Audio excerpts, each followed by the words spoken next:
Today, I am honored to have Dr. Raymond Moody back on the show. It's going to be a little bit of a different conversation today. We're going to be talking about nonsense language.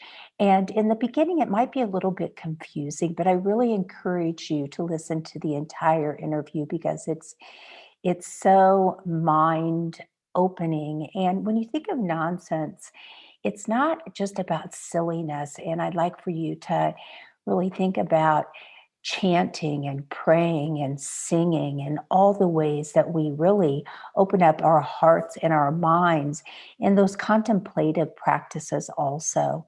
So please enjoy, and I really hope that you learned something from this beautiful interview. I sure did. Welcome to Interviews with Innocence, a podcast about spirituality, consciousness, and exploring the wisdom our children bring into this world. I believe that our very young children are our greatest teachers. After all, they're the masters of living in the present moment, bubbling in unconditional love, enjoying the messiness of life, and curious about the universe in all its dimensions. The pure essence that young children exhibit lives within all of us. My hope is that these interviews will help us discover, embrace, and connect with the sacred core of childhood that resides within each of our hearts. I am your host, Marla Hughes. I am so happy to have Dr. Raymond Moody back on the show today. Dr. Moody is an author, professor, public speaker, and grief counselor. In 1975, he coined the term near-death experience in his best-selling book, Life After Life. For half a century, he has researched some of life's greatest mysteries. He has a Ph.D. in philosophy and an MD, and he's always had a strong interest in how medical realities intersect with the ineffable realm of philosophy. Today on the show, we are going to talk about Dr. Moody's new book, Making Sense of Nonsense. Welcome to the program, Raymond. Oh, thank you so much for having me on your show, Mark. So I want to begin with something. This was towards the end of your book, but I just really loved this, and it goes back to your favorite person, and that is Plato. And this is what it says in your book. Plato maintained that the identity of a human individual resides in the individual's immaterial soul, which pertains to a changeless, intelligible reality that transcends the physical world. He claimed that the body belongs to an ever-changing, unintelligible material realm that is less real by comparison, and noted that the body fills us with loves and desires and fears and all sorts of fancies and a great deal of nonsense. So I want to start off with that today because Plato knew what was going on from the very beginning about a lot of things, didn't he? He did. We love nonsense. You think of doo-wop music of my childhood, or Dr. Seuss and Yes. Lewis Carroll and Louis Armstrong and Ella Fitzgerald. I mean, nonsense. Nursery rhymes, playground rhymes. Nonsense is a big part of our lives, and people love it. But they are uncomfortable with the word nonsense. And Plato was very interested in the concept, and he wrote a book where he was trying to sort of sketch out the rules by which nonsense works. And he thought that was very important. However, in the next generation, his student Aristotle was the person who formulated the logic that we're using right now as we talking. And Aristotle left the nonsense part blank. And that is why, paradoxically, in the year 2020, we cannot really think rationally or logically about life after death and a lot of other big important questions. So this is a very important concept. Right. Yes, I know that it says in your book, the book teaches us a new way of thinking. It blows up our original thoughts of life after death So can you talk a little bit about this new way of thinking? Yes, it does. The purpose of this book actually is to, when people read it and work the exercises that go along with it, it actually opens up parts of your mind that you didn't even know you had. Mm-hmm. And putting those together at the end, we can all bring it back to the concept of life after death and open an entirely new way of thinking about near-death experiences and the whole idea of life after death. Matter of fact, I'm confident in saying, Marla, that this is a genuine breakthrough in the rational investigation of the question of life after death.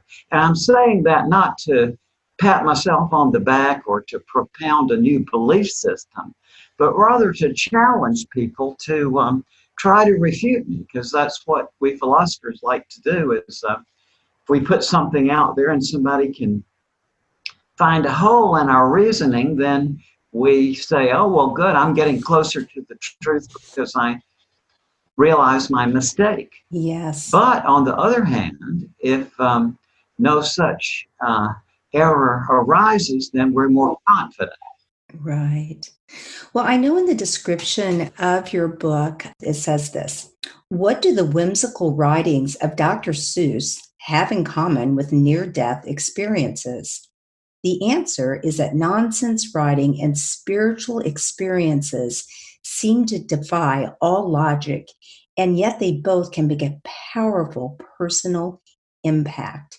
And that was so, I think that's so profound, because it is really interesting how those meaningful feelings come up when they accompany, nonsense language. And it can really help open up your mind to some of these spiritual dimensions. Can you talk about that a little bit? Well, yes, actually, nonsense of various kinds has been part of every spiritual tradition that I know of. And in the Zen Buddhism, for example, we have koans, which are nonsense questions, such as what is the sound of one hand clapping?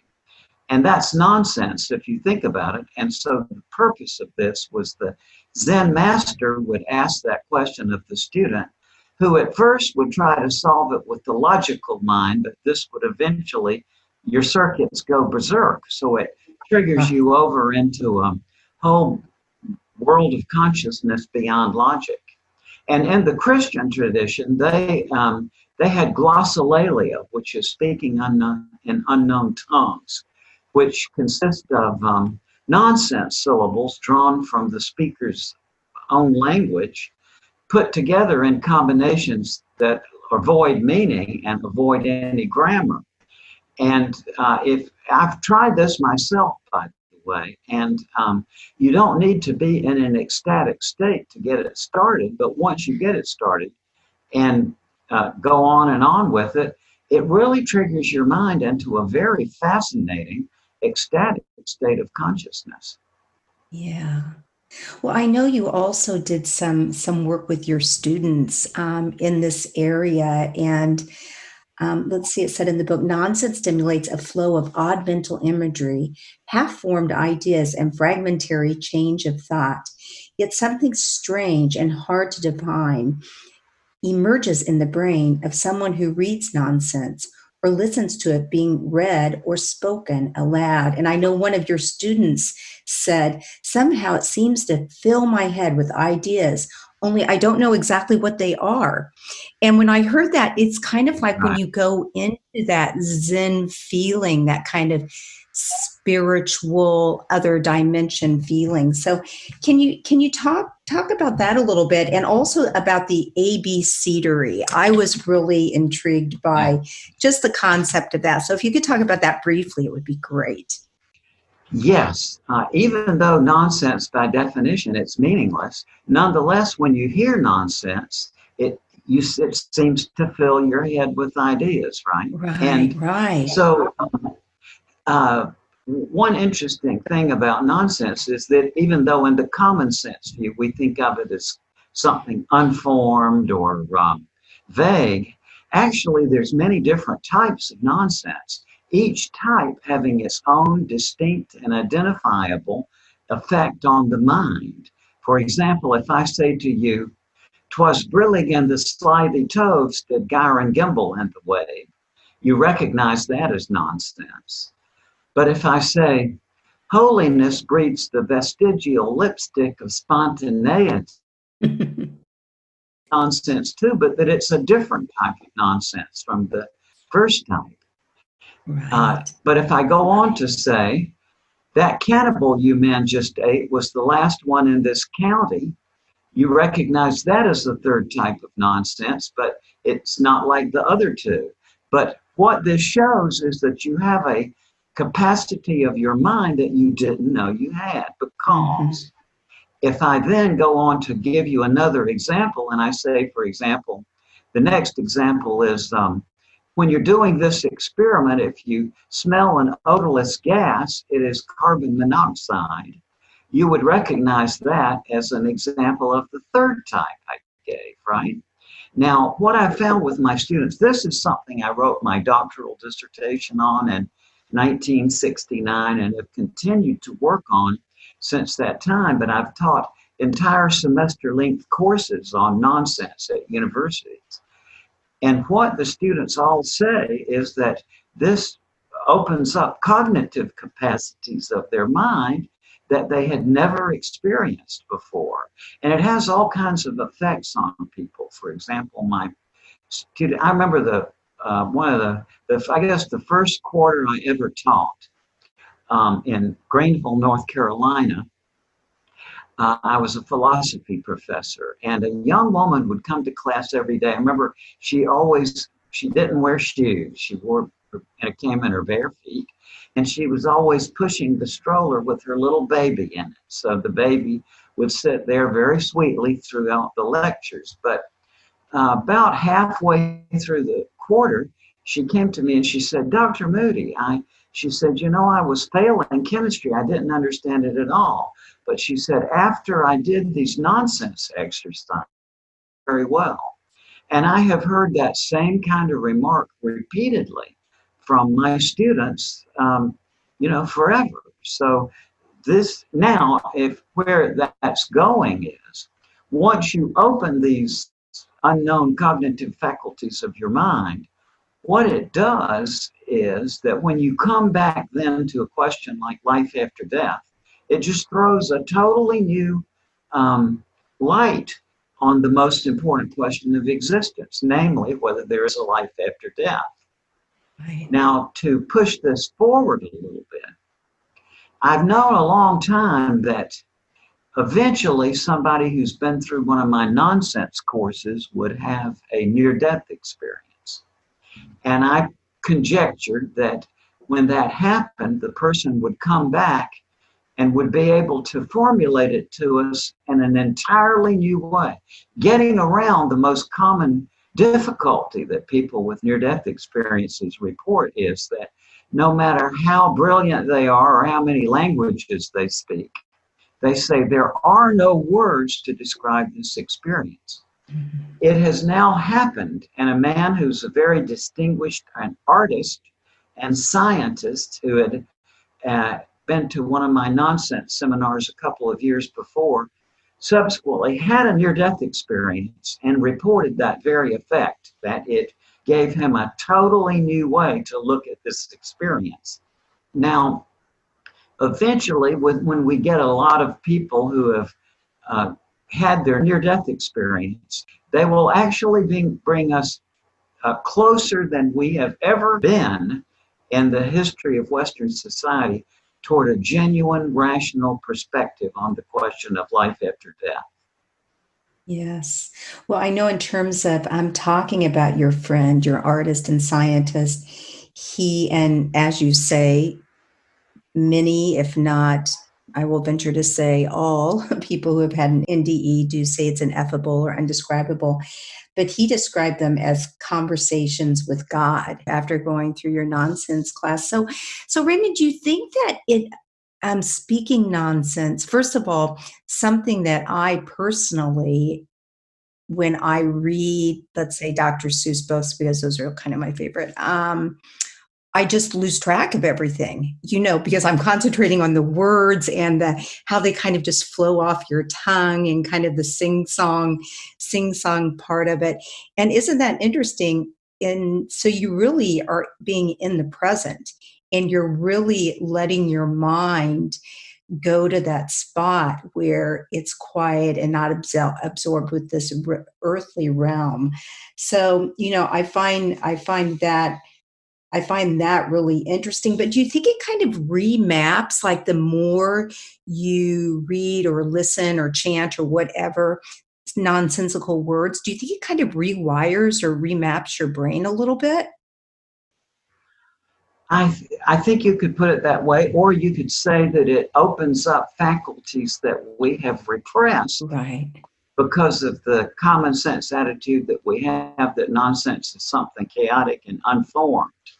But actually, as I show in my book, when you work this through, you see that far from being below the level of ordinary meaningful language, nonsense is actually a more complicated domain of language than ordinary meaningful language. Mm-hmm. It's not something below the level of ordinary meaningful language. It's something above that level. So it's closer to the transcendent states of existence. And, I've found also there are just,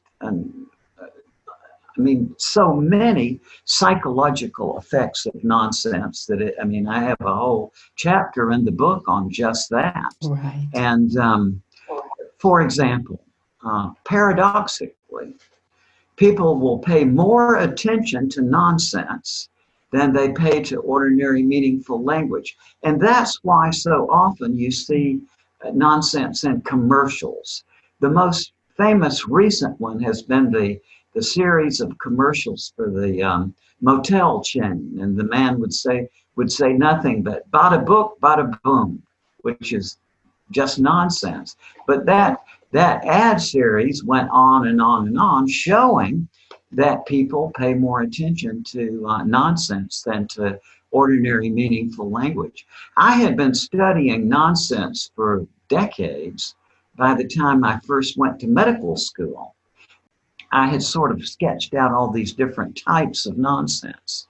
And in medical school, when I started on the wards, I quickly realized that patients with various kinds of disorders, intoxication, certainly, and intoxication with mercury or ethylene gas, for example, or patients who were delirious, or patients who were severely stressed, even if they had not been injured and they had been at a serious accident, for example, where somebody else was injured, and the person who was injured was brought in along with the people who were just witnesses, who themselves weren't injured.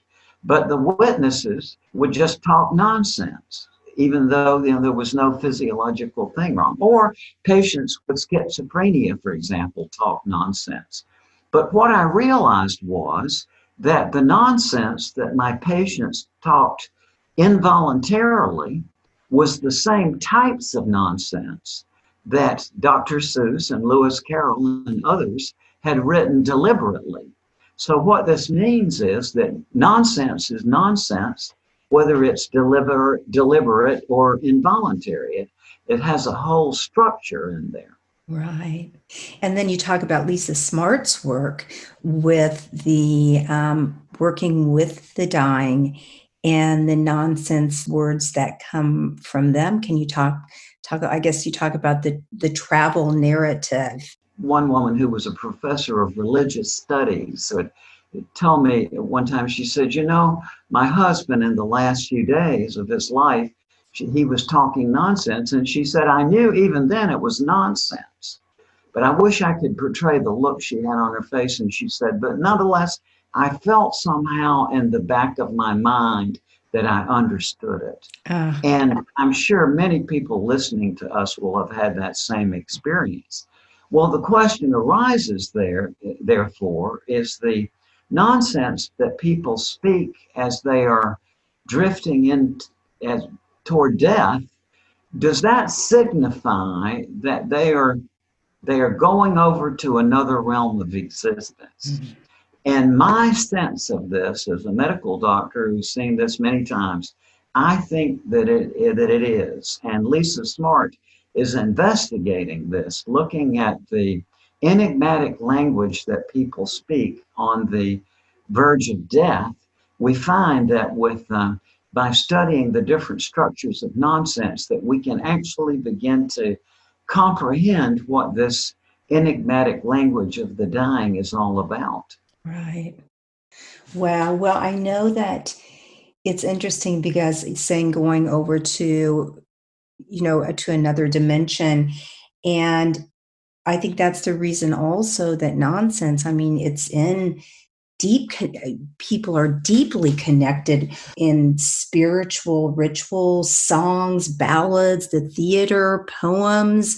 I mean, these creative outlets, if you will, that help us expand our mind.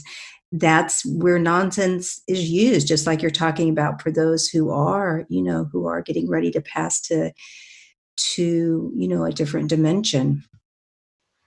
Yes, and children recognize this. Kids love nonsense. And Hmm. in my lectures over many years now, when people there who are adults, but when they think back, one of the playground rhymes that many, many people all over the English speaking world remember is, one bright day in the middle of the night, two dead boys got up to fight. Back to back they faced each other, drew their swords and shot each other. A blind man came to see the fray, a dumb man came to shout hooray. A deaf policeman heard the noise and came and killed those two dead boys. And many, I guess thousands and thousands of people remember that playground rhyme very poignantly from their childhoods. I remember a businessman from Colorado who was at one of my um, uh, lectures talked very, poignantly about his childhood memories of that and how he would use it as a good luck charm when he was walking alone at night through a forbidding place. He would chant that to himself, or people will tell me that they would throw a basketball around in time with that chant. And many people, of course, will have all kinds of memories of their children talking nonsense Right. when they were young. And so, once you start thinking about this, very rich associations begin to emerge. So it's something that's very important to us when we're young, but sadly, we kind of forget it as we grow older.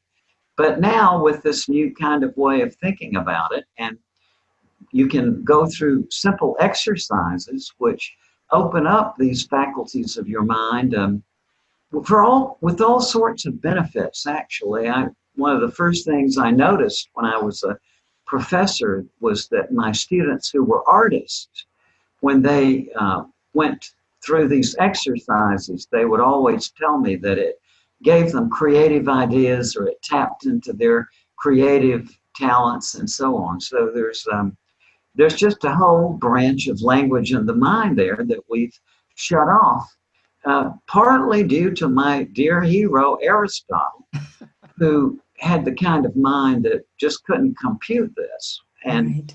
so Aristotle's favorite term for nonsense was random talk. Well, I can show you very quickly that far from being random talk, nonsense is actually less random than ordinary meaningful language. And once we kind of grasp these principles, it opens up parts of our minds that are important for science, for spirituality, for artistic creation, for all kinds of psychological uses and so on. And there's a lot of pay dirt, I would call it, in this understanding of nonsense. One of the things I discovered was that if you talk nonsense to people without letting them know that you're going to do it, if you just spontaneously talk nonsense to people, then it sets off an unconscious mechanism where they'll start talking nonsense back to you that they don't realize they're doing it. And over the years, this has attracted attention of some very wonderful and sweet people in the intelligence community. They've had me to their meetings 3 times now, actually, to talk about this. And one of the intelligence officers was, I was telling him about that effect, and just a few days later, we got a communication from him, and he said that, my colleagues and I found that we were very easily able to replicate your findings just by walking into the local Starbucks. You know, this is a very important aspect of the human mind, Right. that due to historical circumstances, we've let lapse. But now that we can bring it back, this opens up doorways into many, many different, very important problems in science and spirituality and psychology and so on. Yeah, isn't it interesting how we're going back to Plato? You know, he seemed to be the one that got it right a lot of the time, if you ask me. He was. He made a lot of important observations about nonsense. He observed, for example, that one thing can be more nonsensical than some other thing. Mm-hmm. And he observed that nonsense makes people laugh. And he observes that even though it's meaningless, it nonetheless brings ideas into your mind. And he also observed that it has a structure. Right. And so he was quite a guy. He was actually, we think of Plato as this kind of academician, but to his contemporaries, I guess most people thought of him as a professional wrestler. His name Plato was actually his ring name. His real name was Aristocles, but the Plato was the name that his wrestling coach gave him it was his ring name. Oh my and it refers to his enormous size. I did not know that.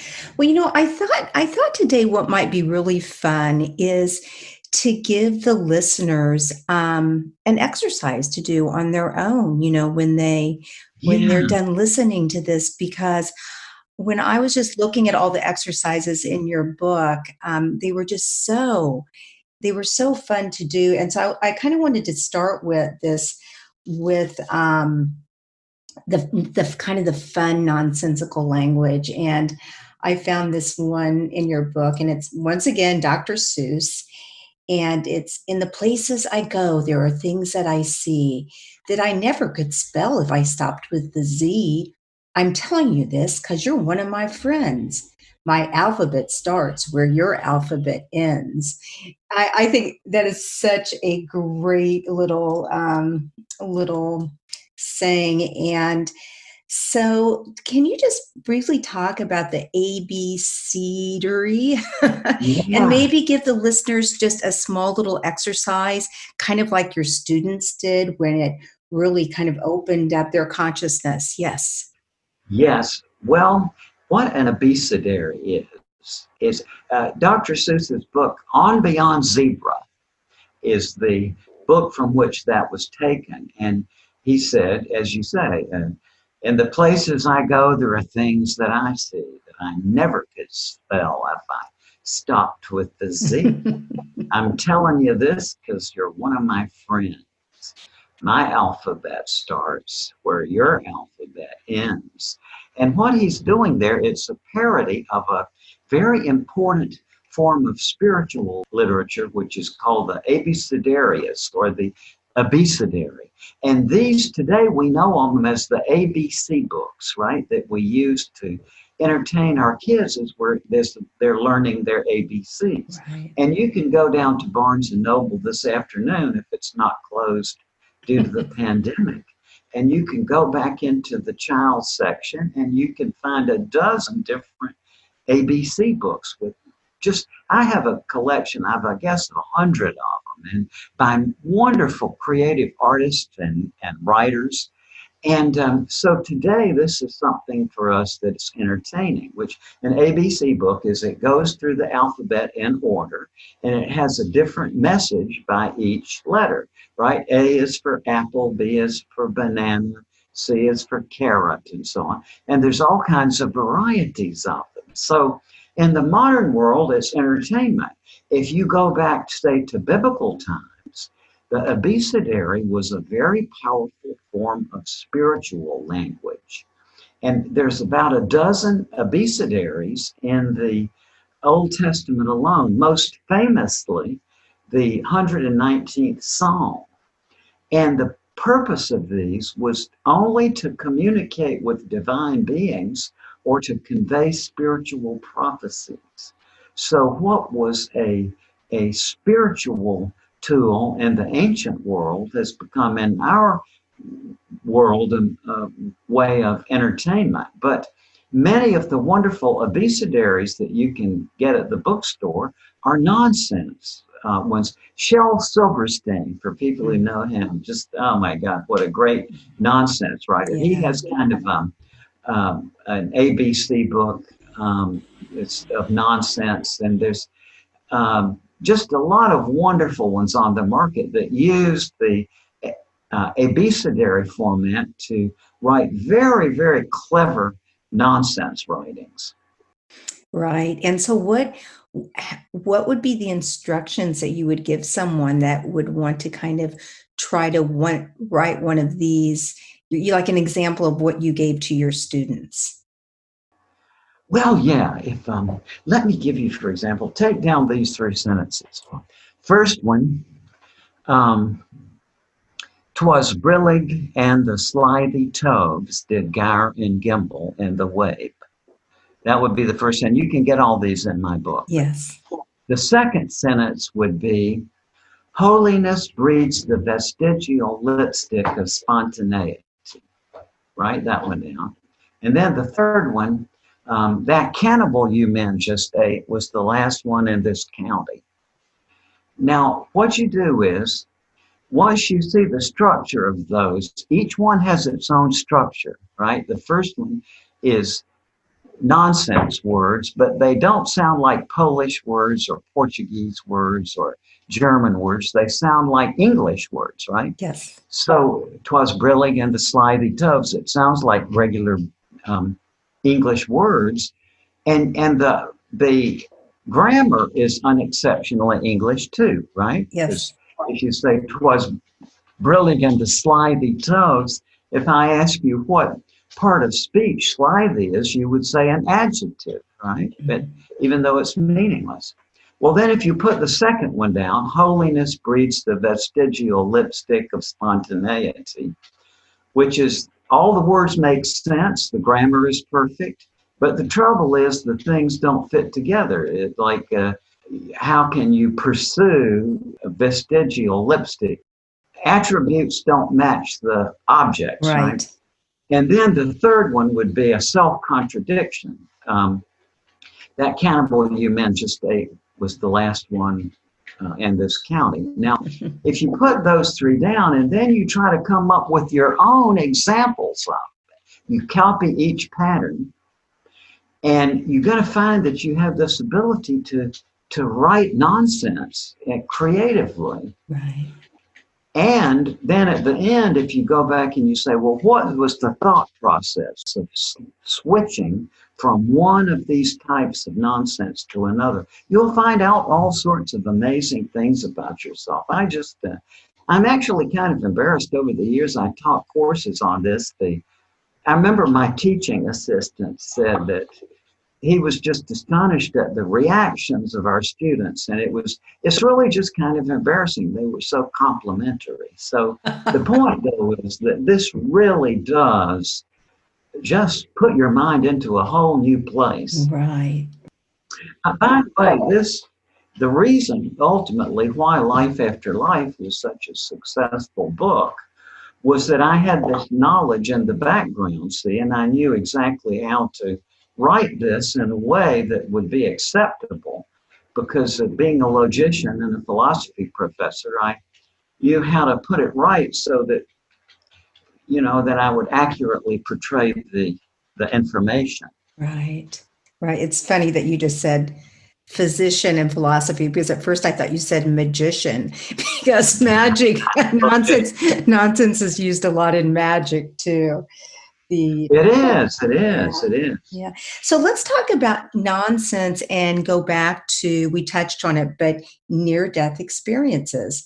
Because as you say, nonsense forms a mental and spiritual interface with the world beyond death. The experiences are ineffable, not in ordinary space or time. Well, no space or time, going out of your bodies. I mean, the way that people explain their NDEs are really nonsensical to many of us. So, but then again, there have been so many and shared death experiences.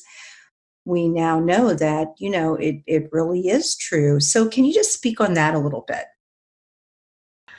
Yes. One of my favorite stories about Lincoln, I think I read this in the 8th grade, and I think it was in Carl Sandburg's biography of Lincoln, but I can't quite remember. But the event was that it was while he was president, there was a very solemn state ceremony, and people were gathered around in a very solemn mood. And Lincoln's part of the ceremony called for him to mount a horse and to lead the procession away from the scene to somewhere else. But when Lincoln got up on his horse, the horse put its own back hoof up and got it caught in the stirrup. So the horse was bouncing around, and people were just so, just shocked into silence for embarrassment for the president. Right. And so Lincoln just very calmly looked down at the horse and said, "Well, if you're getting on, I'm getting off." And the people just burst into laughter. Now, if you think about it, that is nonsense. It's nonsense to say that a horse could get on its own back by putting a hoof in the stirrup and climbing aboard. Right. So that's nonsensical, but you've got to admit that it brings a very vivid image alive in your mind of that kind of motion, mm-hmm. right? Mm-hmm. And this is exploited by a lot of nonsense writers. A lot of nonsense poetry takes the form of a travel narrative. Now, when you read a travel narrative that's nonsense, even though you know it's nonsense, nonetheless you feel a progression of motion taking place in your mind. Now, I could show you very quickly that when people come back from a near-death experience and they say, for example, that there are no words for this, and the experience did not take place in time. People say, for example, that I saw my whole life, but no time passed. And they say, I wasn't in a spatial place. It was not space. And yet, how do they describe it? They say, I got out of my body. I went through a tunnel into a light. I met my deceased relatives. I saw my life pass in review. I returned to my body and came back to life. Now, that's a travel narrative. If you think about it, a story of going from one place to another, and yet what they tell us is it wasn't in space and time. So that means that structurally, a near-death experience description is a nonsense travel narrative. Now, I take near-death experiences and the question of life after death very seriously. And so to take it seriously, that means that we've got to look. The only way they have of getting across to us what happened is through words, right? Mm-hmm. And so it's very important to study exactly what form of words they use. Now, it takes a long explanation from this point forward, but what I want to say is, once we have a lot of people who have learned this new logic of nonsense, and then subsequently have a near-death experience, for reasons I won't get into, but are fairly simple reasons that are spelled out in the book, when they come back, they're going to be able to tell us about this in a whole new way. Right. So that is where I claim the next big step in the rational investigation of life after death is going to be through this very book, or the very system of thinking that I outline in this book. Yes. But I'm not encouraging people to read the book just because of that. It has implications in all kinds of other fields, and in psychology, for example, and in religious studies, and in the spiritual life. So it's full of just amazing, amazing information. And I know that one of the people that you talked to had a near-death experience. I wrote down that she said, Raymond, you could say that my experience took 1 second, and you could say it took 10,000 years, and it wouldn't make one bit of difference which way you said it. that was my friend Vi Horton. That's right. Yeah. She said that very thing to me. Yeah. And also in terms of your friend, the artist and scientist, the one person, at least for now, who took your nonsense class, and then he had a near-death experience, he said, you cannot understand how that world is related to this world unless you take the unintelligibility axis into account. That's right. He is, in addition to an artist, he's also a physicist. Yes. And so that's kind of, I guess, the way a physicist would have put it. Right. A very wonderful man. Right. Well, Raymond, thank you so much for coming on the show today. I know in conclusion, in your book, you say, my hope is that a sort of logic of nonsense has taken shape for you, offering new perspective, and that nonsense has emerged as a delightful, thought-provoking, and useful propensity of the mind and spirit. I thought that was so beautifully written, and your hope came true for me. I loved the book, and my head is still spinning a little bit, because it's just so mind opening. Well, thank you so much for that. And I've spent, really, that book, I've been writing it since 1969. There are literally some things in that book that go right back to my doctoral dissertation. So, and I mentioned that the intelligence community, which are I got to say, this is no exaggeration, just the nicest group of people I have ever been with in my life. Right. And I hate to see them, going through what they're going through right now, because they're all just so lovely and so incredibly brilliant. These people are beyond smart. And the fact that they had me once, but then that they had me 2 times back, I think, that you could imagine that they would have made a mistake the first time. But the fact that they had me back twice after that, I gather that means they think there's something to it. Yes. And who was this part of, like, the remote viewing people and that sort of, when you say the intelligence community? Well, they were people in the American intelligence community. Right. Got in touch with me, and I didn't know what was going on until I got there, but just met a very wonderful professor of analysis in the intelligence community, and they were just very intrigued by this. So that gave me some encouragement that I'm on the right track here. Absolutely.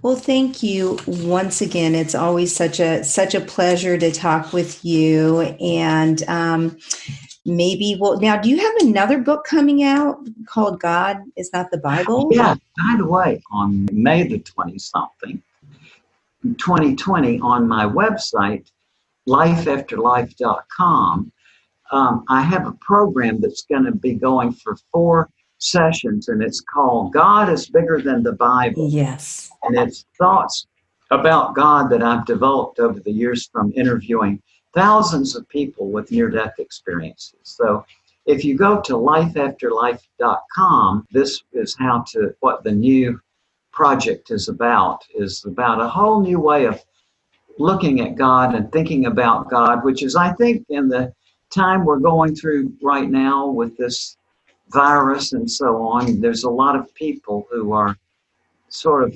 looking into the notion of God again. So I hope people will come and join us. Yes, absolutely. I love the title of that. That's so cool. So if people want to find you, I know lifeafterlife.com, and are there any other social media places, or where can people find more about you? You know, I am still using a notebook and a pen. Nothing wrong with that. Yeah, I don't use all the Right. So Life After Life is the best place. Yes, Life After Yes. Life. Great. Well, thank you so much. And a lot of this information will be in the show notes, including, since we weren't able to do video because our video was messing up, a copy of your book cover will be in the show notes. And I suggest to all our listeners to run out and get this fascinating book, because it will just blow your mind. It's definitely a new, beautiful way of thinking. So thanks so much, Raymond. And you have a wonderful day, and stay safe. You too, Marla. And thank you so much for everybody listening in too. And thank you so much, Marla. It's just great being with you again. Yeah, thank you. Bye-bye. Bye-bye. Thank you so much for listening in today. If you want to learn more about the show, you can find us at interviewswithinnocence.com and on Facebook or Instagram at Interviews with Innocence. Please write me a message, tell me what you liked, and let me know what else you would like to hear. I would love to hear from you. And if you liked what you heard, please leave us an iTunes rating and review. It helps other listeners find the show. Thank you.